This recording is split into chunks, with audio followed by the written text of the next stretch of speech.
안녕하세요. CTS 두란노 성경교실 가족 여러분 다시 만나서 반갑습니다. 네, 한 주간 동안도 잘 지내셨어요? 네, 저도 이러저러한 사역으로 분주하게 지내다가 또다시 여러분들 만나고 또 방송으로 우리 함께 하시는 시청자분들 만나게 돼서 정말 반갑습니다. 오늘도 하나님의 은혜 안에서 하나님이 우리에게 무엇을 말씀하시는지 잘 배우는 시간이 되었으면 좋겠습니다. 오늘은 야고보서 세 번째 시간입니다. 저희가 지금까지 두 번의 시간에 걸쳐서 성경을 어떻게 읽어갈 것인가, 그리고 그 성경 가운데 야고보서가 우리에게 필요한 이유는 무엇인가를 다루었습니다. 이제 오늘은 저희들이 감춰진 복을 보아야 합니다라고 하는 제목으로 야고보서 말씀을 나눌 텐데요. 먼저 오늘 함께 다루게 될 본문을 같이 읽도록 하겠습니다.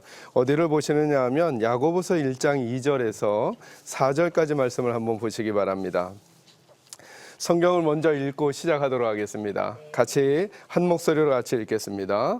내 형제들아, 너희가 여러 가지 시험을 당하거든 온전히 기쁘게 여기라.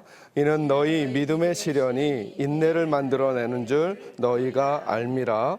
인내를 온전히 이루라. 이는 너희로 온전하고 구비하여 조금도 부족함이 없게 하려 함이라. 아멘. 우리 지난 시간에 배웠던 것들을 좀 잠깐 언급하고 넘어가면 저는 늘 예수 믿고 그 사역을 하면서 제가 성도들에게 그리고 저와 함께하는 분들에게 그 말씀을 알려드릴 때마다 고민이 되는 게 뭐냐 하면 분명한 그림을 그려드리고 싶다라는 생각이 드는 거예요. 나는 왜 교회를 다녀야 하는가? 조금 더 나아가면 예수님을 믿는다는 게 뭔가? 그리고 예수님을 믿어서 달라진다는 것이 무엇인가? 뭐 이런 것들에 대한 설명을 좀 구체적으로 설명해 드리면 좋겠다 이런 생각이 들거든요. 대답을 하지 않으셔도 좋지만 여러분도 한번 생각해 보세요. 여러분은 예수를 믿는다는 게 뭘까요? 어떻게 되면 예수를 믿는 것일까? 한번 생각해 보세요. 시청자분들도 한번 생각해 보시죠. 또 하나 이런 생각을 해보는 거예요. 과연 예수를 믿게 됐다면 그러면 그 다음부터는 달라지는 게 무엇인가?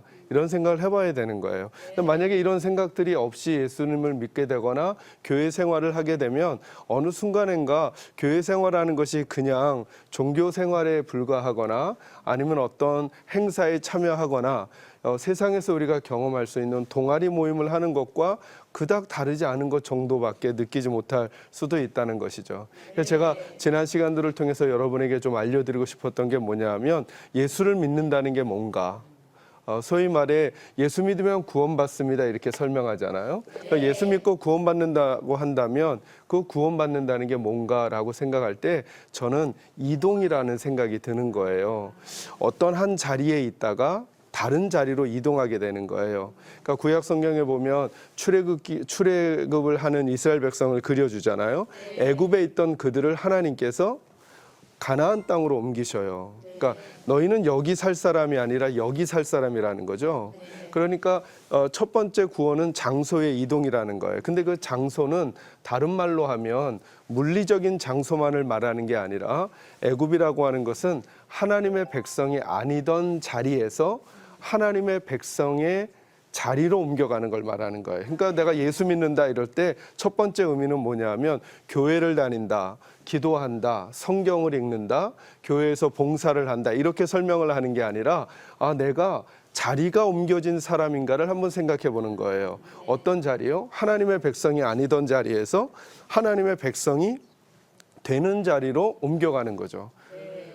저는 이 자리에 있는 분들도 그렇고 지금 이 시간에 성경 교실을 듣는 분들도 한번 점검해 보시길 바랍니다. 나는 내 영적인 자리가 하나님의 백성이 아니던 자리에서 하나님의 백성의 자리로 옮겨진 사람인가?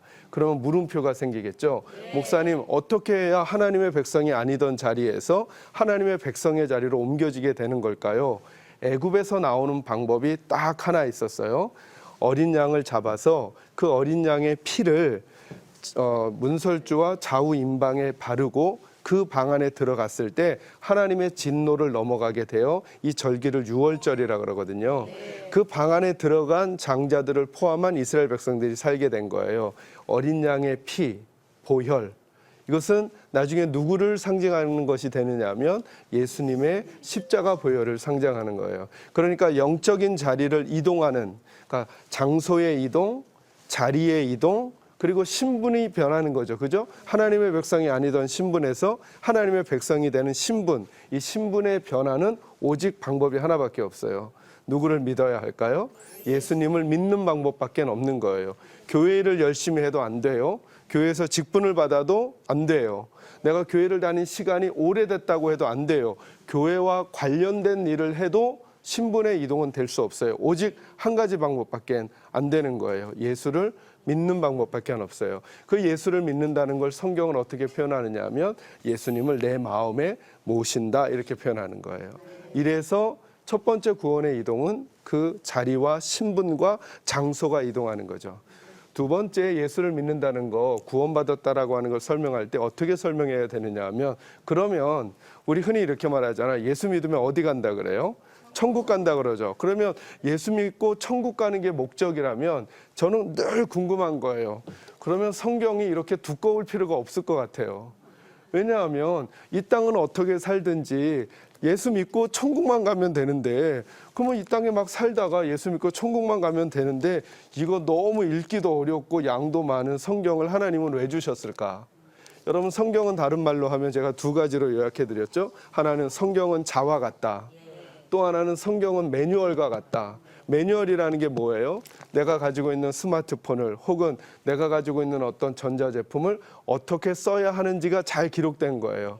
그래서 만약에 스마트폰도 아니면 혹은 전자제품이나 다른 어떤 도구들도 매뉴얼대로 안 쓰면 고장이 나거나 그 가치를 다 발휘할 수 없는 거예요. 근데 하나님께서 우리 인류를 만드시고 매뉴얼을 안 주실 수 없잖아요. 하나님 우리에게 매뉴얼 주셨단 말이에요. 이게 매뉴얼인 거예요. 어떤 매뉴얼이요? 자리와 신분과 장소가 이동된 사람들이 이제부터는 이쪽에 있었던 방식으로 살지 말고 이쪽 방식으로 살라는 거예요. 그러니까 예전 방식이 아니라 누구 방식으로? 하나님 방식으로 살라고 성경을 준 거예요. 그러니까 예수 믿으면서 성경을 안 읽는다. 성경을 안 읽는다. 그러면 예수를 믿었기 때문에 구원은 받을 수 있을지 모르지만 누구식으로는 못 살아요. 하나님식으로는 못 사는 거예요. 그러니까 예수 믿는 삶이 이 땅에서 없는 거죠. 그렇죠? 그러니 성경을 읽고 지금 이 시간처럼 두란노 성경교실처럼 성경을 배우고 알아가는 것은 얼마나 소중하고 귀한 건지 몰라요. 지금 누구의 매뉴얼을 배워가고 있는 거예요? 하나님의 매뉴얼을 배워가고 있는 거죠. 그래서 너무나 재밌는 건 이 성경 안에는 갖가지 주제가 다 있어요. 어떻게 해야 구원을 받을 수 있는지, 아니면 어떻게 해야 죄 문제를 해결할 수 있는지, 어떻게 해야 고난이 왔을 때 대처할 수 있는지, 오늘 그 얘기 조금 할 거예요. 어떻게 해야 가정을 잘 꾸릴 수 있는지, 어떻게 해야만 내가 직장에서 바르게 살아갈 수 있는지, 어떻게 해야만 세상을 바르게 바라보고 역사를 바르게 바라볼 수 있는지, 세계를 바르게 바라볼 수 있는지를 성경이 말하는 거죠. 그래서 마치 믿음이라고 하는 건 뭐냐 하면 안경을 바꿔 쓰는 것과 똑같아요. 제가 미국에서 유학을 한 적이 좀 있었어요. 그런데 유학을 하면서 우리 가족들하고 어디 여행을 한 적이 있었거든요. 뭐 한국에서는 이렇게 선글라스를 잘 쓰지 않지만 좀 그래도 뭐 외국에 있었으니까 선글라스 한 번쯤 껴봐도 괜찮잖아요. 드라이브 하면서 선글라스를 꼈어요. 그거 한참 끼고 가다가 갑자기 어떤 마음이 드냐면 날이 너무 어두운 거예요. 그래서 아내한테 여보 왜 이렇게 날이 어두워? 왜 어두웠을까요? 선글라스를 꼈으니까. 맞아요. 선글라스를 끼니까 그냥 제 맨 안경을 쓴 것보다 세상이 까맣게 보이죠. 제가 만약에 노란 선글라스를 꼈으면 어떻게 보일까요?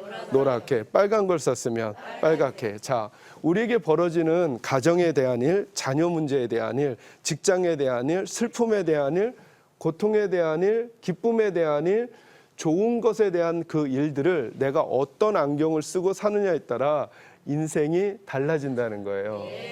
그죠? 근데 하나님께서 우리에게 말씀을 주셨다는 것은 지금까지 내가 가지고 있었던 식의 안경을 쓰지 말고 누구 안경을 쓰라는 걸까요? 하나님의 안경을 쓰고 살아가라고 우리에게 말씀을 주셨다는 거예요. 이것의 두 번째 이동을 생각의 이동이라고 하는 거예요.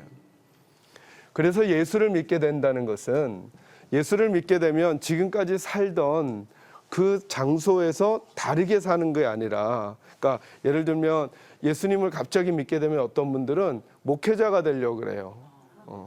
또 예수님을 믿고 믿음이 좋아진다면 갑자기 어떤 분들은 자기가 하던 직업을 버리고 다른 직업을 갖거나 뭐 선교사가 되거나 그러려고 하시는 분들이 계세요. 아주 귀한 일이기는 하지만 성경적인 맥락에서 보면 하나님의 의도는 조금 다르다고 말씀을 드릴 수 있어요. 무슨 말이냐면 구원을 받았다라고 하는 것은 지금까지 내가 했던 일을 그만두고 다른 일을 하라는 게 아니라, 구원을 받아도 우리는 똑같은 삶을 살게 될 거예요. 어떤 면에서 똑같은가? 먹고 입고 자고 살아갈 거예요. 그죠? 여러분처럼 주부로 이야기를 하면 예수를 믿게 돼도 자녀를 양육해야 되고 남편과 함께 가정을 꾸려야 되고, 그리고 잡을 가지고 계신 분이 계시다고 한다면 직장 생활을 해야 하는 거예요. 그러면 가정주부로서 혹은 직장인으로서 엄마로서 아내로서 아버지로서 나는 예수를 안 믿다가 믿게 됐다면 뭐가 변하게 되는 것인가? 아버지의 일을, 아내의 일을, 남편의 일을 버리고 다른 일을 하는 게 아니라 그 일을 다른 방식으로 하는 거죠. 누구 안경 쓰고요? 하나님 안경 쓰고. 그러니까 이제부터는 아버지의 역할을, 아내의 역할을, 어머니의 역할을, 그리고 남편의 역할을 예전에 내가 가지고 있었던 식으로 행동하는 게 아니라 하나님께서 내게 알려주시는 말씀에 기록되어져 있는 안경을 쓰고 똑같은 남편이지만 다른 남편이 되어버리는 거예요. 이해되시죠? 똑같은 아내지만 다른 아내가 되는 거예요. 그래서 저와 여러분이 그렇게 따지고 나면 예수 믿는 건 얼마나 놀랍고 큰 것인지 몰라요. 그렇게만 적용하는 게 아니라 이제는 돈도 다르게 보는 거예요. 예전에 예수 믿기 전에 내가 바라보던 재물관이 있어요. 근데 이제는 그렇게 안 보는 거예요. 누구 안경 쓰고 보는 거예요? 하나님 안경 쓰고 돈을 다르게 보는 거예요. 시간을 다르게 보는 거예요. 예전에 예수님을 믿기 전에 내가 가지고 있었던 시간관이 있어요. 근데 이제는 누구 안경을 쓰고 하나님 안경을 쓰고 시간을 다시 보는 거예요. 조금 더 넓게 말씀해 드릴까요? 이제는 문화를 다시 보는 거예요. 예전에는 내가 좋아했던 드라마나 문화들을 그냥 흡수했지만 예전 방식으로. 그런데 이제는 누구식으로 다시 봐야 되느냐 하면 하나님이라고 하는 안경을 쓰고 말씀의 안경을 쓰고 문화를 다시 읽어가는 거예요. 조금 더 넓게요. 역사를 다시 읽어가는 거예요. 역사를. 예전에 예수님을 믿기 전에 내가 가지고 있었던 역사를 바라보던 시각이 하나님 때문에 역사가 달리 보이는 거예요. 그러면 여러분, 예수 믿는다라고 하는 것은 나 개인의 변화뿐만 아니라 가정의 변화, 직장의 변화, 우리가 살아가는 사회의 변화, 그리고 이 세상을 바라보는 세계관의 변화를 우리에게 가져다주는 아주 놀랍고 멋진 것이죠. 그래서 제가 믿음을 이렇게 정의해드렸죠. 믿음이란 누구 생각을 끄집어내고요, 내 생각을 끄집어내고 누구 생각을 넣으면 될까요? 하나님의 생각을 넣는 거예요. 그러니까 오늘 이 시간에도 말씀을 배운다라는 것은 뭐냐 하면 이 싸움을 하셔야 되는 거예요. 지금까지 나는 오늘 성경에서 다루고 있는 주제들을 다룰 때 이 주제에 대해서 난 어떻게 생각하고 있었는가? 여러분의 생각이 있죠. 그 생각하고, 그런데 하나님은 뭐라고 말씀하시는가? 그 생각이 이제 나타날 거예요. 그때 두 가지 태도를 가질 수 있을 거예요. 아마 하나는 이거예요. 난 싫어. 난 내 생각 그대로 가질 거야. 그럼 이 사람은 하나님 안경을 가질 수 없는 거죠. 그러니까 자리가 이동됐는지는 모르지만 생각이 이동되지 않아서 여전히 내 고집대로 사는 거죠. 또 한 가지 반응이 가능해요. 그렇게 하나님의 생각이 왔을 때 내가 지금까지 가지고 있던 생각을 끄집어내는 거예요. 그리고 하나님의 생각을 넣으면, 여러분은 짧은 시간 저와 함께 말씀을 나누지만 지금 이 자리에 오기 전과는 전혀 다른 모습의 여러분이 돼서 여러분의 일상으로 돌아갈 수 있게 될 거라는 거예요. 그래서 저는 여러분이 오늘 이 말씀을 들으면서도 그래, 내 생각을 끄집어내고 하나님의 생각을 집어넣자라고 결단하고 이 시간에 참여하시기를 간절히 소망합니다. 그래서 오늘 이 시간에 배울 말씀이 뭐냐면, 보세요. 너무 재밌는 말씀이 2절에 보니까 이렇게 말하죠.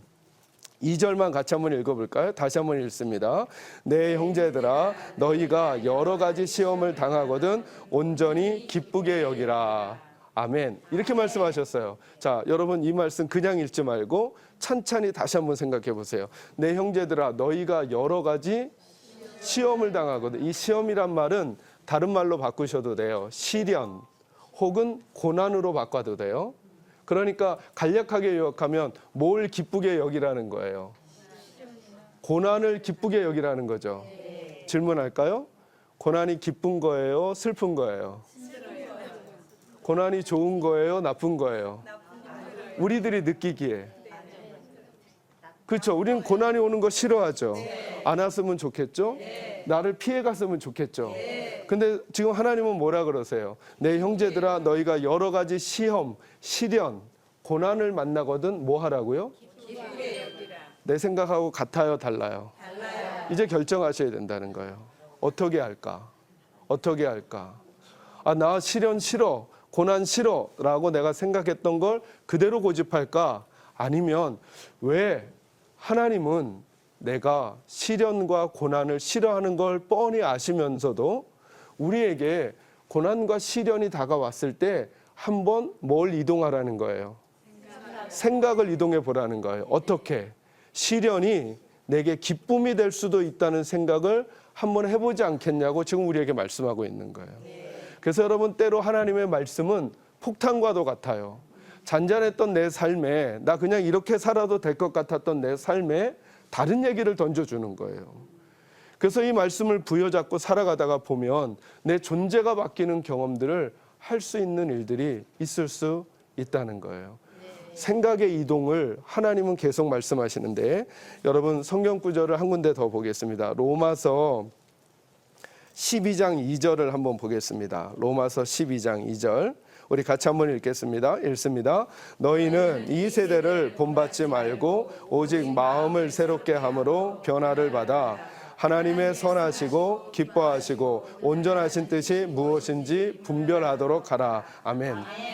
말씀 잘 보세요. 너희는 이 세대를 본받지 말라 이렇게 말했죠. 이게 무슨 뜻이냐 하면 이 세상의 패턴이란 뜻이에요. 그러니까 이 세상의 패턴을 본받지 말라라는 거예요. 그러니까 저와 여러분은 하나님을 만나기 전에 우리가 잘 알고 있었던 이 세상의 패턴이 있어요. 그죠? 먹고 입고 자고 살아가는 데 있어서 우리에게 익숙한 패턴이 있단 말이죠. 근데 하나님 뭐라 그러냐면 그 패턴을 본받지 말고 뭐에 새롭게 함을 받으라고요? 마음에 새롭게. 이 마음이라는 단어를 다른 단어로 바꿀 수 있는데 생각을 새롭게 하라는 거예요.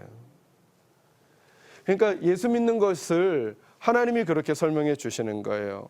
하나님의 말씀을 만나기 전에, 하나님의 말씀을 읽기 전에, 하나님의 말씀을 듣기 전에 우리가 가지고 있었던 우리 패턴이 있었다는 거예요.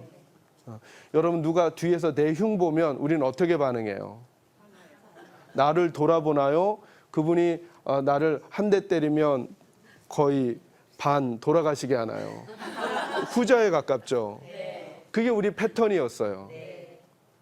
근데 믿음을 가지고 하나님을 섬겨간다는 건 뭐냐 하면 그랬던 내 패턴을 버리고 마음, 생각을 새롭게 해서 하나님이 뭘 좋아하시는지를 알아가는 게 이게 믿음 생활하는 거라는 거예요.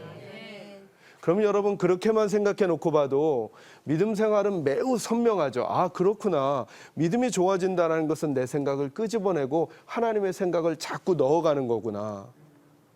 이해되시나요? 네. 그 생각의 변화에 오늘 우리에게 요구하는 게 뭐냐 하면 고난을 당했을 때 고난을 기뻐하라는 거예요. 저는 이 말씀을 여러분과 나누고 또 묵상하면서 깨닫게 되는 게 뭐냐면 이 명령을 하나님이 우리에게 주시잖아요. 그럼 하나님께 여쭤보게 되는 거예요. 하나님, 도대체 고난을 어떻게 기뻐할 수 있겠습니까? 고난은 만나기 싫어하는 것이고 내게 오면 빨리 피했으면 좋겠는 것이고 우리 모두 다 평안을 추구하고 평안을 원하는 건데 심지어 때로 하나님께 기도하는 것도 혹은 하나님을 안 섬기는 분들은 다른 신에게 구하고 절하는 것도 다 가정의 평안과 기쁨을 위해서 고난이 없기를 위해서 하는 것인데 어떻게 고난을 기뻐할 수 있겠습니까? 이런 물음이 하나님 앞에 생기는 거예요. 그때 오늘 주제처럼 하나님이 제게 주신 마음이 있어요. 그게 뭐냐 하면 감춰진 복이 있다는 거예요. 그러니까 고난은 딱 보면 고난처럼만 보이는 거예요. 근데 그 안에 감춰져 있는 복이 있다는 거예요. 그래서 그 감춰진 복을 보아야만 고난을 기뻐할 수 있다는 거예요. 감춰진 복이 보이면 우리는 그 고통을 감수할 수 있어요. 여러분, 아이를 갖는 게 쉬워요, 어려워요? 그 아이를 10달 동안 배에 놓고 있는 건요. 어렵죠. 여러분, 제일 심한 고통 중에 하나가 산고라고 그러더라고요. 여러분들 한번 경험해 보셨을 텐데, 여러분 그 고통이 싫어요, 좋아요? 힘들죠. 그러니까 나 애 낳는 고통 싫으니까 애 안 낳을 거야. 여러분 이러셨어요? 아니죠. 그래도 그 시간을 견뎌가요. 왜 그렇죠? 고통 속에 감춰져 있는 여러분 복을 알죠. 그래, 이 고통을 지나고 나니까 내게 다시 없는 자녀가 내 품 안에 안겼구나. 그래서 그 고통을 다르게 보는 거잖아요. 만약에 그 고통의 크기로만 한다면 아마 우리는 다시는 아이를 안 낳는다고 엄마들은 다 했을지 몰라요. 근데 시간이 지나면 또 아이를 갖기를 소망하고, 아이를 가진 부모는 고통이 있음에도 불구하고 그 길을 마다하지 않고 가는 거죠. 왜요? 고통 속에 감춰져 있는 복을 우리는 이미 일상생활에서도 보고 있다는 거예요. 그런데 이런 거죠. 그건 내가 아는 복이니까 그 길을 걸어가는데, 하나님이 이렇게 말씀하시는 거예요. 그 외에 너희가 당하고 있는 금전적인 어려움, 혹은 어떤 직장의 문제, 혹은 자녀의 문제들이 지금은 아픔처럼 보이느냐? 그러나 그 고난을 다른 태도와 자세로 겪어가기 시작하면 그 안에 감춰져 있는 복을 우리가 만날 수도 있다라는 거예요. 지금 하나님은 계속 저와 여러분의 말씀을 나누면서 우리가 그동안 가지고 있었던 생각을 자꾸 바꾸라고 하시는 거죠. 그죠? 이게 믿음을 바꿔가는 좋은 태도 중에 하나라는 거예요. 저는 오늘도 말씀을 들으면서 저와 여러분이 하나님의 생각으로 바뀌어지는 은혜가 있기를 주님의 이름으로 축원합니다. 그러면 감춰진 복을 보게 되는 세 가지 단계를 오늘 성경 구절에서 나누려고 하는 거예요. 그 첫 번째가 뭐냐면, 첫 번째 생각의 이동이 뭐냐면 고난을 기쁘게 여기라는 거예요. 그러니까 하나님의 생각을 따르라는 거예요. 지금 고난 때문에 우리에게 당장 드는 생각이 무엇이든지 간에, 제가 저희 교회 성도들하고도 그 성경 공부를 하고 말씀을 나누고 이렇게 하다가 보면 참 인생이 그런 것 같아요. 고난이 없는 인생은 없는 것 같아요. 네. 여러분 중에 혹시 지금까지 살아오면서 난 한 번도 고난이 없었습니다, 이렇게 말할 수 있는 분은 없는 것 같아요. 아니, 지금 이 자리에 앉아 계신 이 순간에도 왠지 마음 한구석에 풀려지지 않는 이러저러한 문제들이 있잖아요. 그죠? 그리고 그 문제들은 늘 우리를 아프게 하고 의기소침하게 하고 뒤로 이렇게 머뭇거리게 만드는 일들이 되곤 하잖아요. 그걸 아시는 아버지 하나님 우리에게 뭐라고 하시는 거냐 하면, 그 고난에 대해서 다르게 한번 생각해 봐라. 그 고난을 기쁘게 여기라, 이렇게 말씀하고 있는 거예요. 이 하나님의 생각이 우리의 생각과 충돌을 할 때, 그때 내가 내 생각을 포기하고 하나님의 생각을 붙들면 고난이 새로운 국면으로 들어가기 시작할 수 있다라고 하는 거예요. 그러니까 그런 거죠. 고난을 기쁘게 여기라, 이 말은 아직 우리에게 정답이 오지는 않았지만 하나님 편에서는 이렇게 말하는 거예요. 너희의 고난은 무엇으로 끝나지 않을 거라는 걸까요? 고난으로 끝나지 않을 거라는 거예요. 그러니까 기쁘게 여기라는 거 아니겠어요? 만약에 여러분의 따님들이 결혼을 해서 아이를 뵀어요. 아이를 뵈면 입덧을 해야 하고, 그리고 입덧을 하고 나서도 오랜 시간 동안 그 아이를 이렇게 뱃속에 양육해야 되잖아요. 저는 그 첫날 말씀을 드렸지만 저는 쌍둥이를 낳았거든요. 제 아내는 몸이 그닥 이렇게 거대하지 않아요. 아담하고 호리호리해요. 근데 쌍둥이를 가졌는데요, 배가 거반 터지는 줄 알았어요. 그걸 9개월을 그 품에 배에다 넣고 살았어야 되는 거예요. 그럼 여러분, 그게 얼마나 힘들어요? 그렇다고 해서 여러분의 딸에게 이렇게 말할 거예요.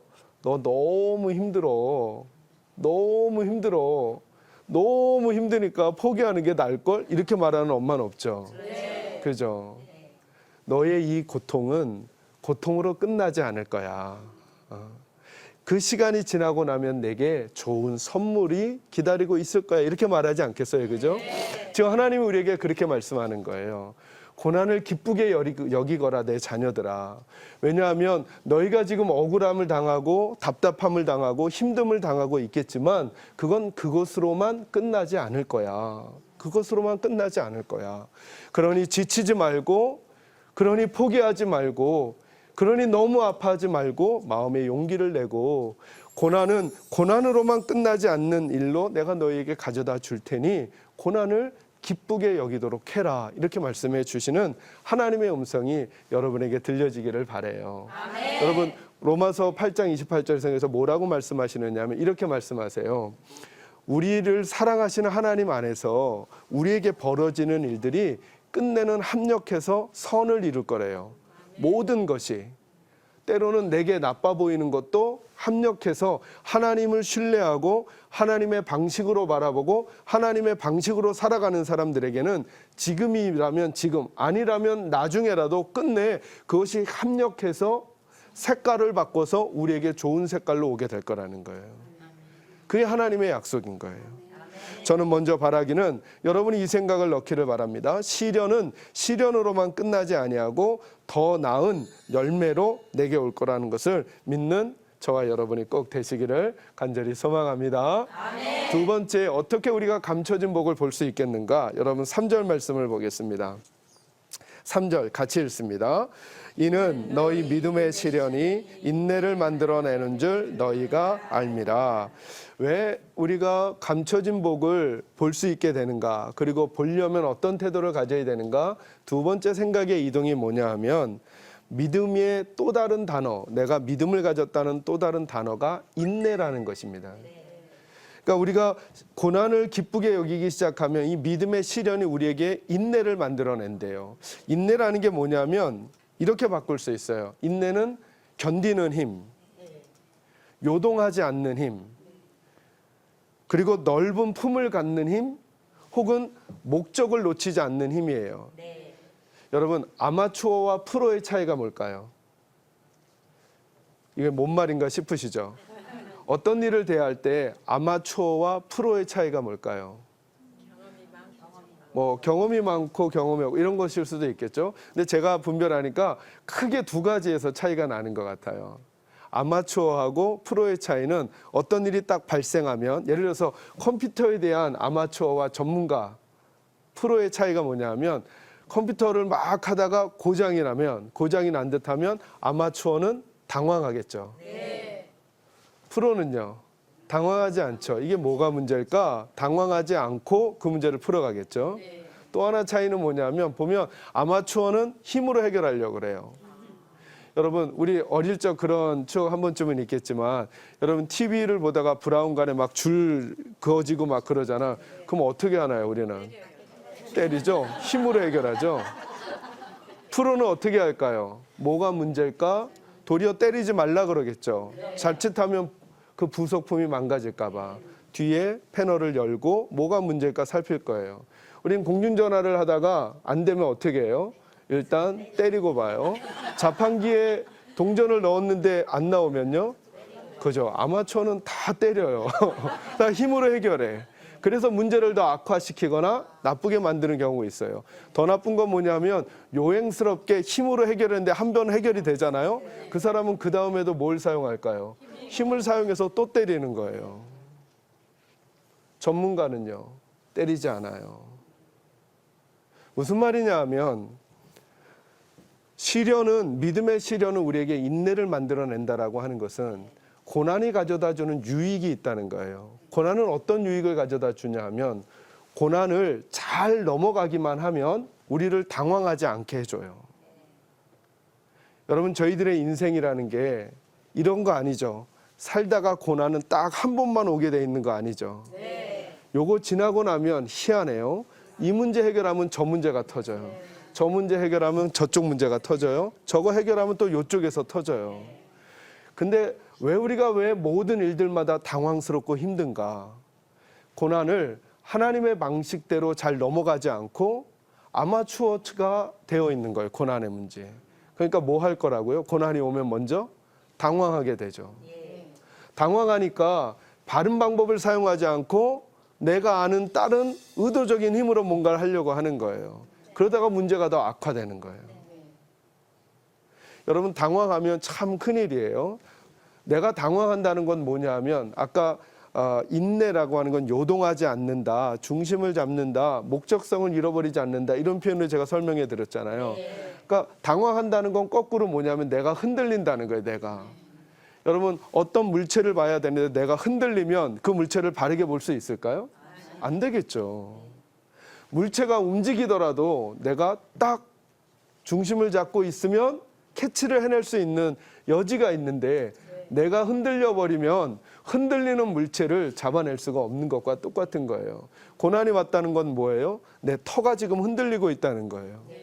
그렇다면 나라도 중심을 잡아야만 이 흔들리는 상황에서 어떻게 어느 쪽이 출구이고 어느 쪽이 돌파구인지를 볼 수 있을 텐데, 고난을 지혜롭게 넘어가지 아니하면 인내하는 힘을 키울 수 없기 때문에 고난 앞에서 당황하니까 제대로 된 방법 한번 써보지도 못하고 가정이 와르르 무너지거나 부부관계가 와르르 무너지거나 부모 자녀 관계가 깨지거나 내 삶의 문제들이 더 엉클어지는 것은 아니겠는가라고 하나님 우리에게 말씀해 주시는 것이죠. 여러분, 고난은 참 신기한 힘이 있어요. 고난이 오잖아요. 고난이 오면 예전에 생각하지 않았던 것들을 생각하게 돼요. 그죠? 가보지 않았던 끝을 가보게 되고, 가보지 않았던 폭을 가보게 되고, 가보지 않았던 높이를 가보게 되는 거예요. 내가 안 아프잖아요. 아픈 사람의 마음이 뭔지 잘 이해가 되지 않아요. 아니, 우리는 착해서 이해하는 것처럼 말은 할 수는 있어요. 그러나 내가 아픈 것과 그가 아픈 것은 전혀 다른 문제가 되는 거예요. 제 말 이해되시죠? 그래서 내가 아파지게 되면 아픈 사람이 얼마나 힘든 건지를 그때서야 알게 되는 거예요. 거기까지 내려가게 되는 거죠. 그러니까 그 다음에 그걸 지혜롭게 넘어가면 그 다음에 다른 사람이 아픈 거를 볼 때 내가 눈물이 나게 되는 거예요. 왜요? 그 사람의 아픈 깊은 자리까지 내가 가보았기 때문에. 그래서 성경이 말하는 거죠. 고난당한 것이 내게 유익이다. 왜? 그 고난 때문에 내가 하나님의 율례를 배우게 됐다. 하나님의 생각을 깨닫게 되었다. 하나님의 안경을 쓰게 되었다. 이렇게 말하는 거거든요. 저는 이 자리에 참여하는 우리 식구들, 그리고 이 방송을 보고 있는 성도들 여러분들도 한번 이 생각 꼭 해보시기 바랍니다. 그렇구나.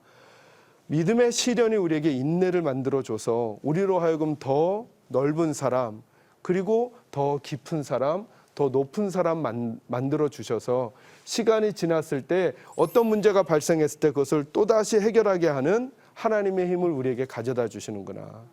어떤 분은 이렇게 얘기하더라고요. 고난이 오기 전까지는 그분이 믿음이 좋았던 사람이래요. 근데 고난이 와서 믿음이 안 좋아진 거래요. 전 그렇게 생각하지 않는 거죠. 고난이 올 때까지 그는 자기가 누군지를 몰랐던 거죠. 고난이 오고 나니까 알게 된 거예요. 우스갯소리가 있어요. 어떤 남자하고 어떤 아가씨하고 연애를 하다가 그 남자가 방구 끼는 것 때문에 헤어졌대요. 여러분, 방구 끼는 것 때문에 헤어졌을까요? 아니죠. 그 여인이 그 남자를 사랑하는 정도가 그 정도인 걸 그때 안 거죠.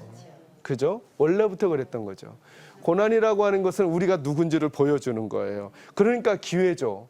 내가 누군지를 바르게 알고 내가 어떤 상황인지를 깨달았기 때문에 거기부터 나를 하나님 안에서 잘 세워만 간다면 이 고난은 우리를 인내하는 힘, 요동치 않는 힘, 넓게 보는 힘, 남을 품을 수 있는 힘, 그리고 힘들고 어려운 과정이 있더라도 지치지 않고 걸어갈 수 있는 용기를 가져다 줄 수 있는 하나님의 감춰진 복이 될 수 있다는 사실이에요. 여러분은 요즘 어떤 일을 만나고 있으세요? 그 일들 속에 하나님이 감춰놓은 복이 있다는 사실을 볼 수 있는 지혜가 있기를 간절히 소망합니다. 마지막 한 가지만 더 할게요. 4절 말씀 보겠습니다. 4절 같이 읽을까요? 읽습니다. 시작. 인내를 온전히 이루라. 이는 너희로 온전하고 구비하여 조금도 부족함이 없게 하려 함이라. 아멘. 여러분 4절에도 아주 재밌는 말씀이 하나 있는데요. 그게 뭐냐면 인내를 어떻게 이루래요? 온전히 이루래요. 두 단어가 다 중요한데 인내를 이루어가야 한다는 거예요. 그러니까 참는다라고 하는 거, 그리고 요동치 않는다라고 하는 것은 어떤 한 순간의 모습이 아니라는 거죠. 과정이라는 거죠. 과정. 그러니까 인내하는 그 과정이 하나님의 계획 안에 있다는 거예요. 꼭 생각하셔야 돼요. 우리가 예수 믿는 사람으로 신분이 변하고 나 예수 영접했잖아요. 그러면 여러분과 저의 인생은 하나님의 계획 안에 있는 거예요. 내게 어떤 일이 벌어지더라도 여러분의 마음속에 이 생각 놓치지 마셔야 돼요. 내 삶은, 내 인생은 하나님의 계획 안에 있다. 그래서 그 계획 안에 있는 우리에게 하나님이 말씀해 주시는 거예요. 너희의 인내를 이루어 가라는 거예요. 이게 과정이니까 과정을 보고 중간에 절대 낙심하지 말라고 말씀해 주시는 거죠. 그러면서 말씀하시기를 어떻게 이루라고요? 온전히 이루라 이렇게 말해요. 온전히 이루라는 말은 무슨 말이냐면 고난이 올 때 참는 분들이 있어요. 근데 어떻게 참냐 하면 이를 악물고 악으로 깡으로 참는 분들이 있어요. 그러니까 온전히 이루라는 말은 이런 말이에요. 너희의 삶의 고난과 역경이 왔을 때 그 고난과 역경을 인내하되 착하고 좋은 태도로 그걸 견디라는 거예요. 그래야 감추어진 복이 우리에게 복으로 올 거라는 거예요. 어떤 분들은 고난이 오잖아요. 시련이 오잖아요. 그러면 왜 내 인생만 이렇게 힘드냐고, 내가 뭐 남들보다 뭐 잘못한 게 뭐 있냐고 하는 마음 다 들 수 있어요. 그러면서 나도 이제부터 망가지게 살 거야 하고 좋지 않은 태도로 그 과정을 보내는 거예요. 그러고 나서 시간이 지나서 하나님께서 좋은 걸 가져다 주시려고 해도 이미 그 과정 속에 내가 망가져 있고 가정이 망가져 있고 상대방이 망가져 있어서 정작 복이 내 손에 남지 않게 되는 것처럼 보여지는 일이 있을 수 있다는 거죠. 여러분, 좋은 과정과 나쁜 과정은 어떻게 구분할 수 있을까요? 좋은 교회와 나쁜 교회는 어떻게 구분할 수 있을까요? 이렇게 구분할 수는 없을 것 같아요. 제가 보기에는 좋은 가정은 항상 좋은 일만 일어나고 나쁜 가정은 항상 나쁜 일만 일어나서, 좋은 가정은 좋은 일만 일어나니 가족들이 항상 좋은 태도를 가지고 있고, 나쁜 가정은 나쁜 일만 일어나니까 항상 가족들이 나쁜 태도만 가져서 나쁜 가정이다 이렇게 말하기는 어려워요. 왜 그렇죠? 어떤 가정도 좋은 일만 일어나는 가정 없고 나쁜 일만 일어나는 가정 없으니까. 그러면 좋은 가정과 나쁜 가정은 어떻게 구분할 수 있을까? 좋은 가정은 문제가 찾아왔을 때 가족들이 그 문제를 좋은 방법으로 처리해 가는 거예요. 나쁜 가정은요, 문제가 찾아왔을 때 그 문제를 나쁜 방법으로 해결해 가는 거예요. 교회로 적용해 볼까요? 어떤 교회가 좋은 교회일까? 저도 담임 목사로서 목회를 하는 사람이니까 저희 교회는 문제가 없을까? 저희 교회도 왜 문제가 없겠어요? 사람 사는데 문제 없는 곳 없으니까요. 저는 담임 목사로서 우리 성도들하고 씨름하는 게 뭐냐면, 오케이, 우리 교회도 문제가 있을 수 있다. 그러면 좋은 교회와 나쁜 교회는 문제 때문에 결정되는 게 아니에요. 그 문제를 대하는 우리들의 방식과 태도에 달려 있거든요. 문제가 왔을 때 담임 목사인 저와 우리 성도들이 하나님 앞에서 어떤 태도와 자세로 그 문제를 풀어가느냐에 따라 좋은 태도로 풀어가면 우리 교회가 좋은 교회 될 수 있지만, 만약에 하나님의 방식, 하나님의 생각대로 하지 않고 나쁜 태도와 자세로, 오늘 본문에 따르면 인내를 온전히 이루라 그랬는데 온전히 이루지 않는, 하나님 앞에 좋은 태도로 이루지 않으면 나쁜 교회가 될 수도 있다는 거죠. 인생도 마찬가지예요. 인생도 고난과 문제 없는 인생 없겠죠? 그 인생을 살아가면서 우리에게 다가오는 고난과 문제를, 그 문제 때문에 내 인생은 망했거나 그 문제 때문에 내 인생은 남들보다 가치가 없거나 그 문제 때문에 내 인생은 살 의미가 없다라고 함부로 말하는 것은 하나님은 지혜롭지 않다는 거예요. 도리어 그 문제가 왔을 때 하나님의 사람들은 하나님의 방식으로 좋은 태도와 자세로 그 문제를 처리해 가라는 거예요. 그러면서 약속을 해주시는 것이죠. 너희가 고난을 기쁘게 여기고 그리고 믿음의 시련이 인내를 만들어낸 줄 알고 온전히 인내를 이루어 가거라. 왜냐하면 감추어져 있는 복이 있으니까 그 감추어져 있는 복이 너희가 하나님 안에서 가져야 될 하나님의 사람들의 태도와 자세를 놓치지 않으면 지금은 아닌 것 같아서 내 마음이 아프고 지금은 아닌 것 같아서 속이 답답하고 지금은 아닌 것 같아서 눈물이 날지 모르지만 여러분 하나님은 끝내 우리 인생에 새로운 역전을 만들어내시고 감춰진 복을 가져다 주실 줄로 믿습니다. 아멘. 바라기는 이 자리에 계신 여러분과 이 방송을 보시는 모든 우리 사랑하는 하나님의 백성들이 이 하나님의 생각으로 생각을 바꾸고 여러분의 일상의 삶을 대하고 처리해가는 믿음의 싸움을 한번 해보시기를 주님의 이름으로 축원합니다. 아멘. 오늘은 여기까지 하도록 하겠습니다. 3강은 여기에서 마무리하도록 하고요. 그리고 다음 주에 저희가 4강에 만날 때는 기도는 다시 우리를 숨쉬게 합니다라고 하는 주제를 가지고 야고보서 1장 5절에서 8절 말씀을 제가 여러분과 나눌 거예요. 기회가 되신다면 그 말씀 꼭 읽어보시고 묵상하신 후에 여러분도 그리고 방송을 시청하시는 우리 성도님들도 함께 다시 한번 만나서 하나님의 생각을 나눌 수 있게 되기를 간절히 소망합니다. 긴 시간 함께 말씀 나눠주셔서 감사합니다. 수고하셨습니다.